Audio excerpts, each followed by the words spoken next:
नमस्कार, आपण पाहत आहे महाराष्ट्र विजय न्यूज चॅनल।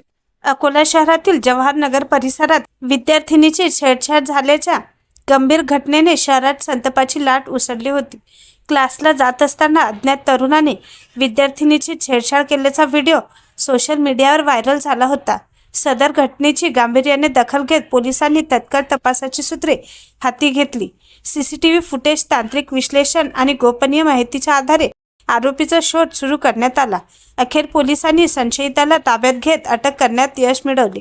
अटकेनंतर पोलिसांनी आरोपीला घटनास्थळी नेऊन सीन रिक्रिएशन केले। नेमका कोणत्या पद्धतीने गुन्हा कसा घडला याची प्रत्यक्ष पडताळणी करण्यात आली। या कार्यवाहीमुळे प्रकरणाचा तपास करण्यात मदत झाली आहे। दरम्यान ट्यूशन एरियामध्ये विद्यार्थिनीच्या सुरक्षेचा प्रश्न ऐरणीला लागलेला आहे। पोलिसांनी गस्त वाढविण्यासह कठोर कार्यवाहीचा इशारा दिला आहे। महाराष्ट्र विजय न्यूज चॅनल साठी अकोला प्रतिनिधी राजेश साहेबराव सिव्हिल लाईनला दिनांक 14/2/2026 रोजी सकाळी 7:30 वाजता कोचिंग क्लासेसला घरातून ट्यूशन क्लास एरियामध्ये रूम घेऊन राहणाऱ्या 2 विद्यार्थिनी नेहमीप्रमाणे घरातून निघाल्या। तर जवाहरनगर चौकातून नगरसेवक श्री आशिष पवित्रकर यांच्या घराच्या एक्झॅक्ट समोरून एक मुलगा मोपेड बाईकवर आला, ब्लू कलरच्या, सर्व तोंडाला वगैरे बांधून, आणि पहिले रेखी करत तो समोरून गेला आणि नंतर पुन्हा मागून आला आणि मुलीचा समोरील बाजूने छेड काढून तिच्याजवळ एक अश्लील कुजबूज करून निघून गेला। त्याच्यानंतर हा प्रकार सीसीटीव्ही मध्ये झाला। सदरील विद्यार्थिनीने हा प्रकार त्यांचे कोचिंग क्लासेसचे जे संचालक आहेत त्यांना ही गोष्ट सांगितली। त्यानंतर संचालक यांनी तेथे स्थानिक नगरसेवक यांच्या मदतीने पोलीस स्टेशन गाठले। त्याच्यानंतर या सदर गुन्ह्याचा दाखल झाला आणि त्याच्यानंतर सदर गुन्ह्याची नंतर माननीय पोलीस अधीक्षक यांनी याच्यावर एक ॲक्शन मोडमध्ये येऊन 4 वेगवेगळ्या टीम पोलीस स्टेशनच्या, त्याचप्रमाणे स्थानिक गुन्हे शाखेच्या 4-5 टीम बनवल्या आणि त्याच्यानंतर त्या सीसीटीव्ही फुटेजचा दोघी टीमांमार्फत सलग मागोवा घ्यायला सुरुवात झाली।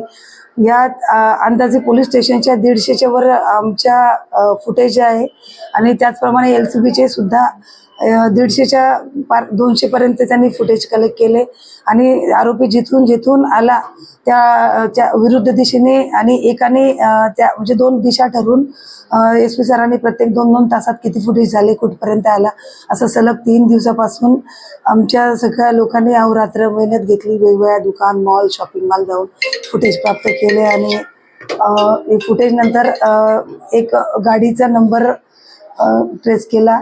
त्याच्यानंतर गाडीचा नंबर ट्रेस करून त्या गाडीला चा नंबर झूम आउट केल्यानंतर गाडीच्या ह्याच्यावरून आम्ही आरोपी निष्पन्न केला आणि त्याच्यानंतर तो पकडण्यात आला।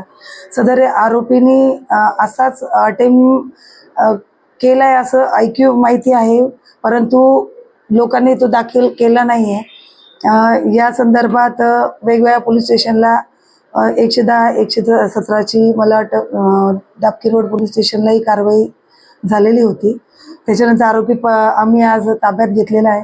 सदरील याच्यामध्ये 3 दिवस पोलीस अधीक्षक यांनी प्रत्येक 2-2 तासाला याचा फॉलोअप घेऊन पूर्ण फुटेज कलेक्ट करून त्याच्यावर एक वेगळी टीम बसून अनालिसिस करून की गाडी नंबर किंवा गाडीच्या मालक किंवा त्याच्या कपड्यावरून किंवा रेकॉर्डवरून हे करून असं सगळं LCB आणि पोलीस स्टेशनच्या टीम मिळून हा अनालिसिस करून आरोपी आम्हाला मिळाला आणि आम्ही रात्री गुन्हा त्याला अटक केली रात्री 3 वाजे आणि आज रोजी त्याला पोलीस नेऊन त्याला PCR घेणार आहे।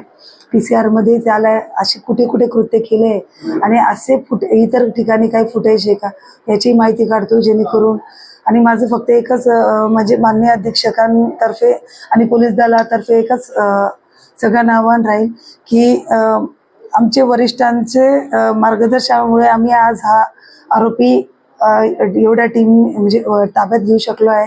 तर ट्यूशन क्लास एरियाच्या मुलींनी या घटनेवरून एक म्हणजे ॲश्युअर व्हावं की पोलिसांचं लक्ष आहे आणि काही असलं की आम्हाला कळवत जा, म्हणजे मग आमचे वरिष्ठ आणि आमची टीम याच्यात तत्परतेने हे करून आरोपी ताब्यात